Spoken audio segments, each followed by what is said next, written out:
आज की जो क्लास है वो क्रेसी वर्ड को लेके है। क्रेसी का मतलब होता है गवर्नमेंट, यानी कि उस कंट्री की गवर्नमेंट क्या है, सरकार को लेके। तो पहला वर्ड है हमारा एरिस्टोक्रेसी। एरिस्टोक्रेसी यानी अच्छे लोगों की सरकार, a form of government in which power is held by nobility. यानी बहुत ही अच्छे लोग हैं, अच्छे से सरकार चला रहे हैं, सब कुछ अच्छा अच्छा हो रहा है, तो हम उसको बोलेंगे एरिस्टोक्रेसी। ब्यूरोक्रेसी क्या होती है, यानी नौकरशाही।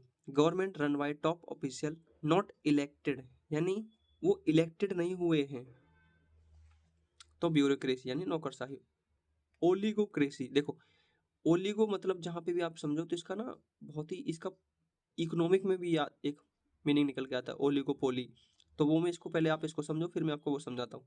ओलिगोक्रेसी मतलब होता है थोड़े लोगों की सरकार, government by a small faction or group of families. Government by small faction. और ओलिगोपोली मतलब होते हैं कुछ लोगों के हाथों में, थोड़े लोगों के हाथों में कोई चीज है। प्लूटोक्रेसी यानी धनवान लोगों की सरकार, government bye wealthy rich industrialist. Plutocracy. Theocracy, government is of religious people, यानी जहाँ पे धर्म के आधार पर सरकार चल रही है, government is of religious people. ये आ गए हम अपने स्टार्टिंग पे।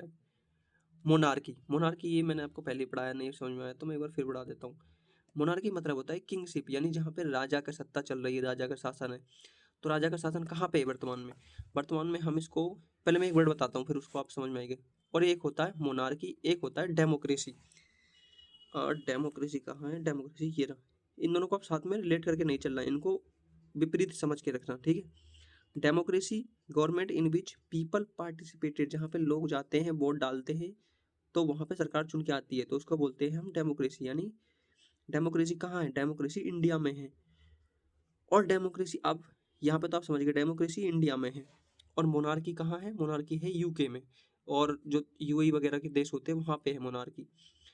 अब हम इन दोनों को रिलेट करके चलते हैं कंट्री को लेके, जैसे यूके। यूके के अंदर राजा भी होता है, यानी वहाँ पे मोनार्की है और वहाँ पे डेमोक्रेसी भी है, दोनों है वहाँ पे। तो आप समझ गए होंगे अब। गेरोंटोक्रेसी मतलब होता है बूढ़े लोगों के द्वारा बनाई गई government, government based on rule by old people. Anarchy, जहाँ पे सरकार नहीं होती, एब्सेंस ऑफ गवर्नमेंट, लॉलेसनेस। इस वर्ड को थोड़ा सा ध्यान देना, आप इसको यूज करना। मोबोक्रेसी, जब क्राउड, भीड़ राज करती है तो उसे वहाँ पे लॉलेसनेस होती है, तो हम उसको बोलते हैं मोबोक्रेसी। मोब लिंचिंग आपने वर्ड सुना होगा, मोब लिंचिंग, भीड़ ने कुछ कर दिया। तो मोब मतलब होता है भीड़, जब क्राउड राज्य चलाती है। Meritocracy, government by people selected according to merit. Merit मतलब जिनके अच्छे नंबर आते हैं ना, उसमें वो लिस्ट में आते हैं मेरिट। क्लेप्टोक्रेसी, चोर लुटेरों की सरकार, गवर्नमेंट रन बाय थीप्स। ये मैंने आपको बता दिया डेमोक्रेसी। ऑटोक्रेसी और डिक्टेटरशिप, एक तंत्र, गवर्नमेंट बाय वन। अब हम इसको, आपने देखा होगा किम जोंग उन करके कुछ राजा है, कोई है जो भी है वो, तो वो कौन है? वो डिक्टेटर है। वो अपनी कंट्री में और किसी को नहीं आने देता, वो सिर्फ एक ही बंदा होता है, वही चुनाव जो भी होता है उनका वो खुद ही जीत जाता है हर बार। तो एक तंत्र है वहाँ पर। वहाँ पर डेमोक्रेसी भी नहीं है, और हम उसको मोनार्की भी नहीं बोलेंगे, हम यहाँ पे सिर्फ बोलेंगे उसको डिक्टेटरशिप, ऑटोक्रेसी, यानी कि एक ही बंदा है जो है सब कुछ। तो आप इसको ऐसे समझ सकते हो। और ये क्लास सिर्फ समझने के लिए, इसमें कोई गलती हो तो उसके लिए आप उसको इग्नोर करें, और आपको कोई डाउट हो तो आप उसे ज़रूर पूछें।